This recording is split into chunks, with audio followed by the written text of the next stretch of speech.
তেলিয়ামুড়া মহকুমার মুঙ্গিয়াকামী থানাধীন লক্ষ্মী পুজোর রাতে গণধর্ষণের শিকার হওয়া নাবালিকার বিচার চাইতে ও দোষীদের দৃষ্টান্তমূলক শাস্তির ব্যবস্থা করার জন্য নারী সমিতির খোয়াই জেলা কমিটি ও তেলিয়ামুড়া মহকুমা কমিটি নাবালিকা গণধর্ষণ কাণ্ডে অভিযুক্তদের দৃষ্টান্তমূলক শাস্তির দাবিতে মহকুমা পুলিশ আধিকারিকদের নিকটে সারা ভারত গণতান্ত্রিক নারী সমিতির তরফে ডেপুটেশন প্রদান করা হয়।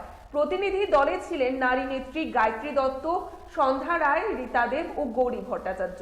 এদিন দোষীদের কঠোর শাস্তির দাবিতে একটি প্রতিলিপি তেলিয়ামুড়া মহকুমার পুলিশ আধিকারিক প্রসূন কান্তি ত্রিপুরার হাতে তুলে দেওয়া হয় সংগঠনের পক্ষ থেকে। আমরা সারা ভারত গণতান্ত্রিক নারী সমিতি খোয়াই জেলা কমিটির পক্ষে এবং তেলিয়ামুড়া মহকুমা কমিটির পক্ষে এসডিপি মহোদয়ের নিকট একটা ডেপুটেশনে মিলিত হয়েছিলাম। কারণ আমরা লক্ষ্য করছি পূজাগরি পূর্ণিমার রাতে ঘরে ঘরে যখন লক্ষ্মীর পুজো হচ্ছে, মূর্তি লক্ষ্মীর পুজো, অর্ধেকটা আকাশের যিনি প্রতিভু, অন্যদিকে আমরা দেখছি রাজ্যের বিভিন্ন প্রান্তে যারা রক্ত মাংসের লক্ষ্মী রয়েছেন তাদের কোথাও শ্লীলতাহানি হচ্ছে, কোথাও তারা গণধর্ষিতা হচ্ছেন। এরকম একটি ঘটনা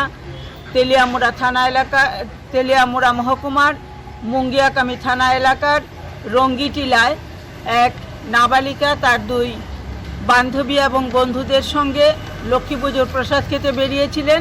সেখানে গ্রামেরই একজন ক্ষিতীশ দেববর্মা নামের যুবক তার সঙ্গী সাথীদেরকে ভয়ভীতি দেখিয়ে সেখান থেকে তাড়িয়ে দিয়ে তার আরও দুইজন সঙ্গীকে নিয়ে ওই নাবালিকাকে সারা রাতভর একটা নির্জন স্থানে নিয়ে গিয়ে গণধর্ষণ করে এবং তাকে মৃত ভেবে ফেলে চলে যায়।